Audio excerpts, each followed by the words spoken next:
হযরত উলামায়ে কেরাম, সর্বস্তরের তাওহীদি জনতা, প্রিয় ছাত্র বন্ধুগণ, আমাদের ফিলিস্তিনি ভাই বোনদের উপর যেরকম ভাবে বর্বরতার জাতি, ওই সমস্ত দুর্নীতিবাদ, চাঁদাবাজ, ধোঁকাবাজ, বাটপারের গোষ্ঠী যাদেরকে ফিলিস্তিনের মধ্যে, গাজার মধ্যে যাদেরকে থাকার জন্য আশ্রয় দিয়েছিল, ওই সমস্ত বর্বরা জাতিরা একের পর এক মুসলমানের উপর নির্যাতন করেই যাচ্ছে।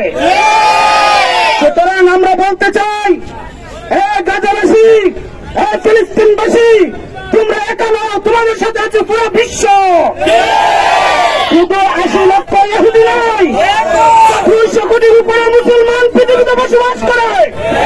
আমরা দেখতে চাই সমস্ত মুসলমানের পরিচয় রক্ত করা হচ্ছে। আমরা দেখতে পাচ্ছি ইনশাআল্লাহুল আজিজ অচিরে বাংলাদেশ থেকে অচিরে একটি জামাত বের হবে, যাদেরকে মুজাহিদ হিসেবে ঘোষণা করা হবে।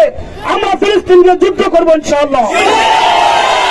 আমাদের অস্ত্র নাই, যাতে কি হয়েছে, আমাদের কলিজার ভিতরে ঈমান আছে, ঈমানের জজবা দিয়ে ইনশাআল্লাহুল আজিজ তাদের প্রতিহত করব। ইসরায়েল কা বাচ্চা কবি नहीं हो अच्छा, যদি হয় আচ্ছা শুয়োর কা বাচ্চা। বলুন, ইসরায়েলের এক নেতা, এক খবিস কুলাঙ্গার, সে বলেছে গাজায় ফিলিস্তিনে একটা বোমের দানাও ঢুকতে দেবে না।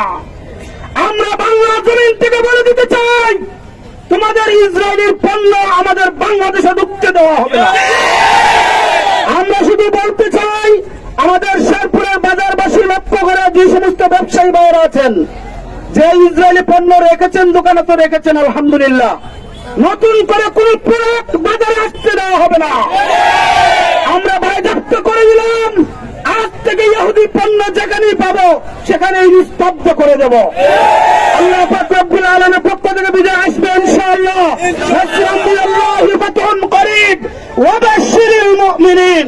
মুমিনদেরকে আল্লাহ সুসংবাদ দিয়েছেন।